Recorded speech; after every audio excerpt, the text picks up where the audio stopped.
시편, 잠언, 전도서, 아가서입니다. 아가 4장 6절로 8절 963페이지. 찾으셨으면 아멘. 963페이지 아가 4장 6절로 8절 천천히 한 목소리로 합독하도록 하겠습니다. 시작. 날이 저물고 그림자가 사라지기 전에 내가 모략산과 유일함의 작은 산으로 가리라. 나의 사랑들은 어여쁘고 아무 흠이 없구나. 내 신부야, 너는 레바논에서부터 나와 함께하고 레바논에서부터 나와 함께 가자. 아마나와 스질과 헤르몬 꼭대기에서 사자굴과 표범산에서 내려오더라. 아멘. 아멘. 우리 옆에 분들과 교제 나누겠습니다. 눈빛으로만 잘 오셨습니다. 이름으로 축복하고 환영합니다. 어느덧 8월 마지막 주일이네요. 이제 환절기이고 또 계속된 코로나 상황들도 있고 지혜롭게 무엇보다도 하나님 앞에 맡기고 기도하면서 잘 끝까지 극복해내시는 저와 여러분들이 다 되기를 주의 이름으로 소망합니다. 아멘. 오늘까지 한마디로 우리는 그리스도의 신부다라고 하는 이야기를 하고 있습니다. 지지난주에는 신부가 될 수 있는, 그리스도의 신부가 될 수 있는 12가지 조건들에 대한 이야기를 했고요. 지난주에는 우리가 그리스도인의 신부로서 단장해야 된다. 어떻게 단장해야 되느냐? 언약. 하나님이 우리 신랑 되시는 그분이 약속하고 온다고 약속하고 가셨잖아요. 그럼 우리는 그 약속을 붙들고 살아가야 된다는 거예요. 그리고 그분이 올 때까지 기다려야 된다는 거. 그 다음에 그때가 언제인지 우리는 때를 잘 분별해야 된다는 거. 그러면서 그분이 오신다고 증언하고 변질 없이 살아가는 모습. 이게 그리스도인의 단장이다라고 하는 말씀을 드렸습니다. 자, 오늘은 신부에게 요구되는 3가지 큰 계명에 대한 이야기를 하려고 합니다. 한마디로 성경을 2가지 계명으로 요약을 하면 잘 아시는 대로 첫째는 하나님 사랑이고 둘째는 이웃 사랑입니다. 이게 가장 크고 귀한 강령이다. 하나님의 법이다. 라고 이렇게 말씀하셨지요. 물론 그처럼 단정지어서 얘기할 수 없습니다만은 우리가 하나님의 그리스도의 거룩한 신부라고 한다면 이 3가지 계명은 우리가 염두에 둬야 되겠다. 반드시는 아니겠습니다만은 염두에 둬야 되겠다라고 하는 부분을 오늘 본문에서 함께 찾고 함께 은혜 나누고자 합니다. 첫 번째 1계명은요. 우리가 그리스도의 신부가 되기 위해서는요. 살던 자리에서 떠나는 모습이 분명하게 있어야 돼요. 내가 살던 방식을 버리는 과감함이 있어야 돼요.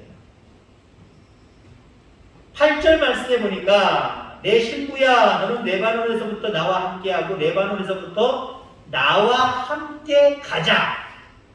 아마나와 스닐과 헤르몬 꼭대기에서 사자굴과 포겸산에서 내려오라 라고 이야기하고 있죠.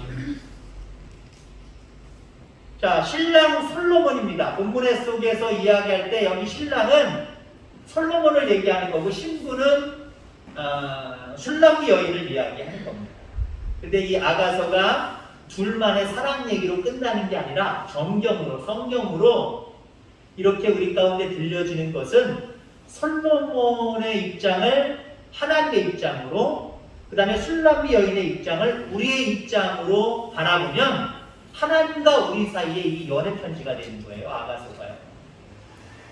자, 어찌됐든 간에 신랑 솔로몬이 신부의 친정 레바논에 와서 말하는 장면입니다.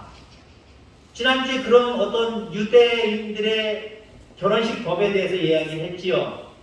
일단 지참금을 가지고 치워주셔서 감사합니다 하고 신랑이 신부 집에 와서 그 지참금을 그 신부 부모님 장인장모에게 주고, 그 다음에 신랑이 신부에게 포도주를 따라주고 신부가 마시면 결혼이 허락되는 겁니다.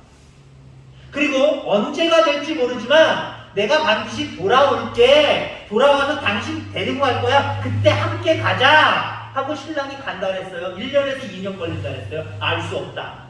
아버지만, 신랑 아버지만 아는 거예요. 근데 지금 오늘 본문의 장면은 한마디로 신랑이 다시 온 거예요. 와서 우리 함께 가자. 어떻게 해야 돼요? 함께 가자고 합니다. 어떻게 해야 돼요? 실사옵나이다. 그러면 되나요? 나는 도저히 내 고향, 이 친척집, 여기 본토를 나는 떠날 수 없습니다. 당신이 들어오세요. 할 수 있어요? 신랑을 포기한다는 의미입니다. 나는 신랑을 신뢰하지 못한다는 거예요. 나는 이 생활이 좋은데 왜 당신 생활 속에서 나를 들여 집어넣고 왜 나를 억제하려고 하고 나에게 자유가 없게 하려고 하느냐? 난 여기가 좋다는 거예요. 그 신부입니까? 신부일 수가 없는 거죠. 신랑이 데리러 왔으면 예 하고 그 자리를 떠나는 겁니다. 아멘. 부모님이 있는 그 자리를 떠나는 거예요. 삶에 지금까지 터져졌던, 어쩌면 20살, 25살까지 살았던 그 땅을 떠나는 거예요. 과감하게 떠나는 거예요. 그게 신부가 해야 될 일이다라고 하는 거죠. 어떤 교회에 한 성도가 있었는데 얼마나 신앙생활을 잘하든지 교회 안에서 솔선수범하면서 예배라는 예배, 그 다음에 여러 가지 또 봉사하고 충성하는 자리에 가장 앞장서는 그런 여인이었습니다. 기도도 잘하고 찬송도 잘하고 성경 지식도 정말 해박한 사람이었습니다. 그런 집인데 문제는 그 집의 남편과 그 집의 애들이 교회를 안 나온다는 거예요. 담임 목사님이 안타깝게 여기서 신방을 했어요. 신방을 해서 조용히 남편과 대화를 나눕니다. 근데 남편이 충격적인 말을 담임 목사에게 합니다. 목사님, 저희 아내가 교회에서 열심히 일하는 거 자기도 압니다. 그러나 집에 오면 완전히 다른 여자가 됩니다. 바깥에 나가면 다른 성도들, 거기 교회 다니는 사람들을 나도 만나게 되는데 얼마나 칭찬이 자자한지 모릅니다. 나한테 좋은 아내를 뒀다고 얼마나 그 내 여자, 내 부인을 칭찬하는지 모릅니다. 자, 그러나 아내는 불같은 고약한 성질을 가지고 있습니다. 집에서 한 번만 화를 냈다면 아이들과 저는 꼼짝하지 못하고 벌벌 떨어야 됩니다.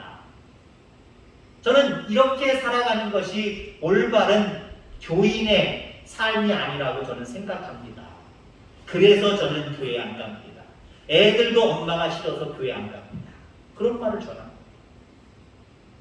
목사님이 고민하다가 나중에 며칠 지나서 그 여자 성도를 불렀어요. 불러서 조심스럽지만 이야기해야 되겠다라고 하면서 책망을 했습니다. 나는 당신이 교회 와서 얼마나 신앙생활 잘하는지 나도 칭찬할 만한 그런 모습이었는데 집에 가서 신방해보니 남편의 이야기를 들어보니 그게 아니었다는 거지. 하나님의 거룩한 신부가 되기 위해서는 옛날의 습성, 옛날의 성격, 옛날의 모든 것들 버리셔야 됩니다. 회개하셔야 됩니다. 바뀌셔야 됩니다. 라고 권면을 했어요. 다행히 이 성도는 그 말에 실망하고 실족하지 아니하고 그 말을 하나님의 말씀으로 받아들였어요. 밤새 눈물을 흘려가면서 회개했습니다. 그러던 어느 날, 며칠 지났어요. 그러던 어느 날 신랑이 자기 낚시 간다고 낚싯대를 점검하면서 만지작 거리다가, 낚싯대 알잖아요. 쭉쭉 늘어나기도 하고 쑥쑥 들어가기도 하고, 그만 며칠 안 된 그 뭐라고 해요 그걸? 샹그릴라? 뭐라 그러죠? 그 막 구슬 달린 전등 있잖아요. 좋은 거. 네? 샹글리에? 샹글리? 갑자기 단어를 까먹어가지고요. 아무튼 그게 있는데 그걸 잘못 건드려가지고요. 그게 떨어져서 완전히 박살이 나버렸어요. 그 애들도 있었고 남편도 있었고 애들은 쫙 지방도 들어가고요. 남편은 사색이 되어서 달달달달 떨 정도로 부인의 눈치를 보면서 서 있습니다. 왜 그랬을까요? 남편이 목사님한테 고백한 것처럼 성격이 불같아서, 예수를 믿어도 성격이 아직도 불같아서 아이들에게나 남편에게나 호되게 호통을 치고 화를 낸다는 거예요. 야, 내가 이거 낚싯대 가지고 하다가 저거 깨트렸으니 뻔할 뻔짜다. 이제 완전히 전쟁이다. 큰일 났다. 그리고 사색이 되어서 겁을 먹고 서 있을 정도로 부인의 눈치를 보고 있는 거예요. 근데 부인이 다른 곳에 갔더니 쓰레바지와 빗자루를 갖고더니 그걸 쓰는 거예요. 당신 괜찮아? 괜찮아, 이거 다시 사오면 돼. 당신 다치지 않았으면 돼. 저같이 가 있어. 내가 키울게. 그렇게 변화됐다는 거예요. 그 다음 주 어떻게 됐겠습니까? 그 신랑이 그 부인의 손을 잡고 교회에 나오게 되는 거예요. 아멘. 여러분, 무엇을 얘기하는 겁니까? 우리가 그리스도의 신부가 됐다고 한다면 옛생활을 버려야 된다는 거예요.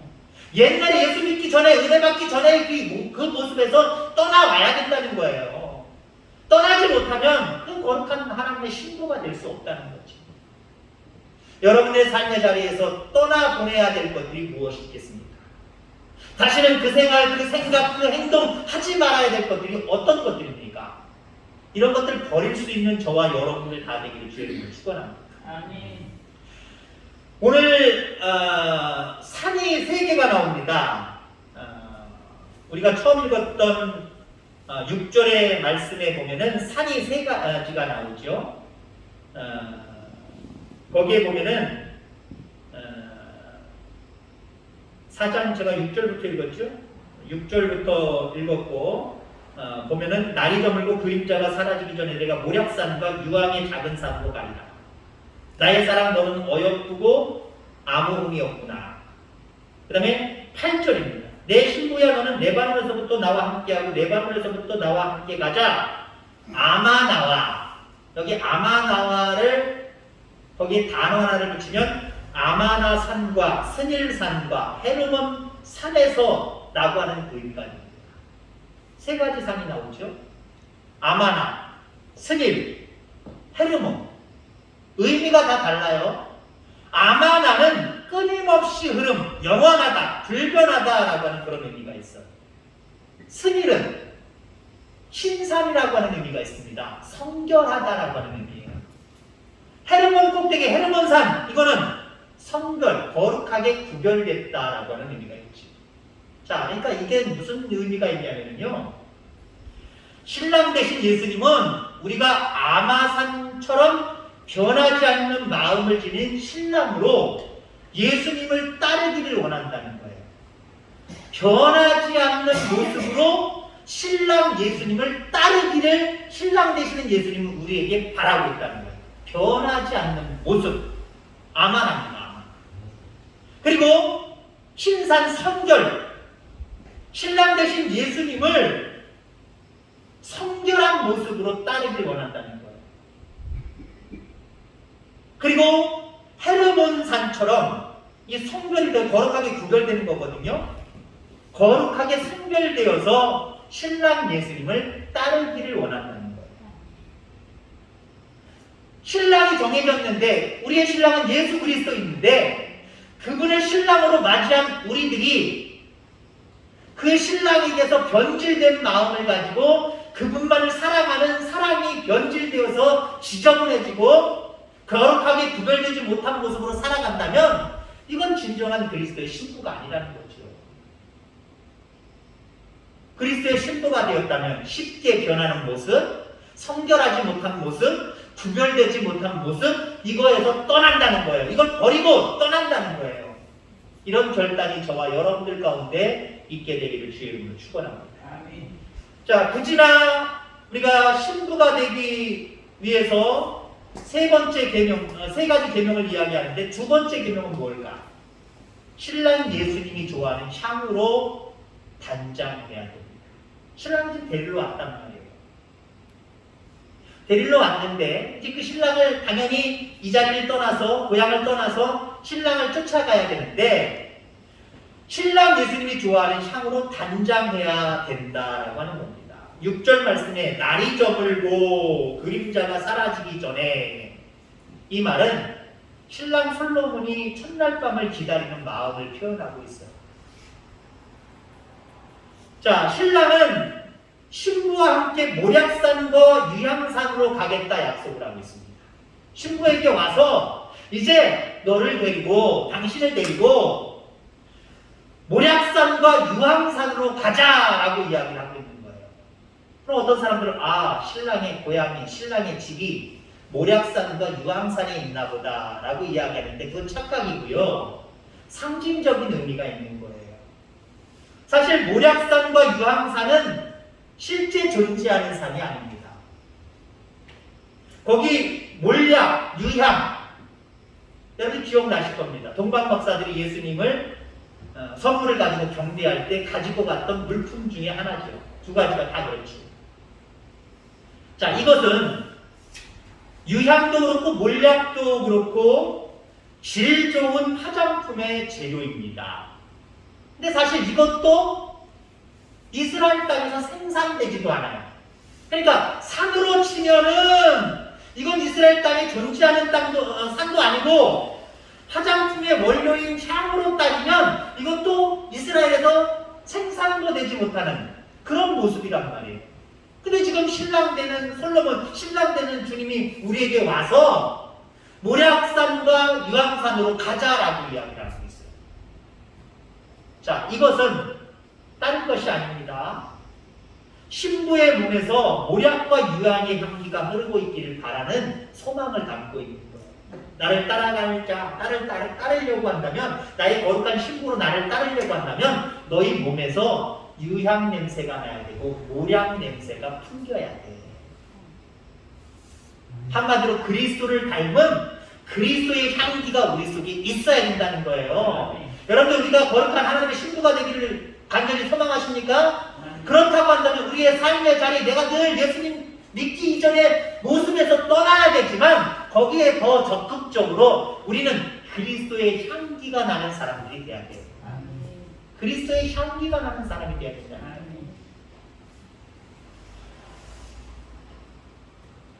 예수님이 기뻐하시는 영성으로 무장해야 돼요.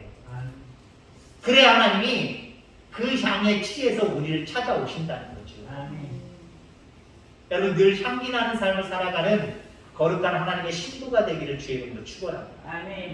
자, 마지막으로 신부에게 요구되는 세 번째 계명은요, 사자와 표범의 눈을 가지라는 거예요. 이게 도대체 무슨 말씀인가? 오늘 신랑이 신부를 사자굴이 있고 표범이 있는 위험한 산에서 내려가자라고 마지막 8절 말씀에 이야기를 하고 있어요. 그 위험한 산에서 내려가자는 거예요. 사자와 표범이 있는. 제가 몇 주 전에 동영상을 보니까 중국 같아요, 중국. 그러면 한 두세 가지를 봤습니다만은, 하나는 약간 중동 지역인 것 같기도 한데, 개 한 마리가 주인 집에 들어가는 계단 그 복도에 바로 현관 문 앞에서 잠을 자고 있더라고요. 이게 CCTV에 잡힌 건데요. 호랑인지 사자인지 와가지고 확 물고 가더라고요. 겁나더라고요. 짐승에게도 겁나지만 사람도 밤에 활동 잘못했다가 그 맹수가 나타나는 그 지역 어떻게 살아요 도대체? 어떻게 살아? 살 수가 없잖아요. 아마 뉴스에도 몇 년 전에 나왔을 겁니다. 중국인데 그 차를 타고 들어가는 그 어떤 뭐랄까요? 국립공원이라든가 그런 거예요. 우리가 생각하는 철조망 다 돼 있는 그런 유람할 수 있는 그런 버스나 그런 차를 탄 게 아니라 자기 차를 타고 그냥 구경하면서 가는 거예요. 그때 필수적으로 조심해야 될 게 뭐예요? 유리창은 다 잠겨 있어야 되고요. 꼭 눌러놔야 돼요. 근데 그 CCTV에 잡히고 뉴스에 나온 내용을 보니까요, 아마 운전을 하고 가다가 둘이 싸웠나 봐요. 부부인가 봐요. 싸웠나 봐요. 근데 싸우니까 여자가 조수석에서 내려갖고 운전석으로 와가지고 너 내려라 한마디로 막 싸우려고 하는데 뒤에서 사자가 들고 가더라. 사자가 있고 표범이 있는 산 얼마나 무서워요. 거기서 나랑 이제 같이 가자, 내려와서 같이 가자라고 이야기를 하는 거예요. 여기 두 가지 큰 의미를 살펴보려고 합니다. 하나는 신부가 싸움을 한 흔적이 있어야 된다는 거예요. 이게 무슨 말이에요? 여러분, 이 땅은요, 우리가 살아가고 있는 이 땅은요, 사자와 표범은 없지만 사자와 표범으로 상징할 수 있는 마귀 사탄은 존재합니다. 우리를 집어삼키려고 얼마나 노리고 있는지 여러분들 조심하시고 긴장하셔야 됩니다. 하나님의 말씀으로 무기로 무장하고 사자가 나타나나 표범이 나타나나 늘 경계하면서 살아가셔야 된다. 영적인 의미예요. 그렇게 살아가셔야 돼요. 혹시 나타나면 어떻게 해요? 하나님이 주신 말씀의 검으로 말씀의 무기로 무찌르는 거예요. 싸움 경험이 있어야 된다는 거예요. 그저 하나님 나는 이 땅에서 공주처럼 왕자처럼 편안하게 살고 싶어요. 자꾸 평안을 추구하지 마시기 바랍니다. 몇 주 전에 그런 얘기 했잖아요. 이 땅은 전쟁터라고요. 싸움은 흔적이 있어야 하나님 기뻐하신 거예요. 싸움은 흔적이 있어야 신랑 되시는 주님이 기뻐하시고 신부로 우리를 데려가시는 거예요. 그 표범이 있고 사자가 있는 산에서 내려가자는 거예요. 너 열심히 싸웠다는 거죠. 이런 표현인 거예요. 너 열심히 세상에서 하나님의 전신갑주를 입고 그것으로 원수마귀 사탄과 싸우는 적이 있구나. 하나님이 원하시는 삶이 있고 인간 본능의 삶이 있는데 인간 본능의 삶을 버리려고 네가 부단히 싸우면서 애썼구나. 이런 흔적이 있어야 된다는 거예요. 여러분, 실질적으로 이 술람미 여인은요, 참 고생한 여인이에요. 오빠들도 있었고 가족들도 있었습니다만은 그 포도원을 하면서 엄청 고생한 그런 여인입니다. 여러분들, 우리가 이 땅에 살아가는 동안 하나님의 거룩한 신부로서 야, 너 이 땅 그 땅에서 이제 내려와서 나랑 가자. 어디 가자는 거예요? 하나님 나라 가자는 거예요. 영원한 생명의 나라 가자는 거예요. 그러면 우리는 싸움 흔적을 보여드려야 돼요. 거룩한 하나님의 신부가 되기 위해서는요, 이 땅에서 죄악과 싸우고 유혹과 싸우고 미혹과 싸운 흔적이 있어야 돼요. 싸운 흔적은 없고 타협하는 적만 있다? 안 되잖아요. 싸운 흔적이 있어야 될 거 아니에요. 아프가니스탄에 그 한국에 기여했던 많은 사람들 390명이 우리나라에 왔지요. 그 390명 안에 들어가 있는 그 사람들 결과론적으로 바라보면 참 행복한 사람들이에요. 왜 행복합니까? 언제 죽을지 모르는 그런 상황 속에서 자유스러운 이 대한민국이 왔단 말이에요. 그것도 남민 신분으로 온 게 아니라 특별 기여자라고 하는 아주 특별한 대우를 받고 이 땅에 왔단 말이죠. 어떤 사람들이에요? 한국 정부에 기여한 사람이에요. 훈련원이든지 아니면 병원이든지 아니면 뭐 영사관 대사관 그런 관공서에서 한국을 위해서 일해왔던 사람들이에요. 일해왔던 흔적이 있기 때문에 그들을 찾아서 천전에 지금 일하는 사람들도 있지만 1년 전, 2년 전에 한국 그 건물에서 일했던 사람들도 있어요. 그 흔적을 찾아서 다 비상연락을 한 거예요. 그래서 공항으로 데리고 와서 극적으로 구조된 거예요. 여러분, 하나님 나라 아무나 가요? 마지막에 야, 이 세상은 종말이다. 내가 너희를 심판하러 간다. 미리 얘기하시고 어디로 모여? 그러면 거기 온 사람들 다 타나요? 구조선 타요? 하나님 나라 가는 비행기 타요? 다 못 타요.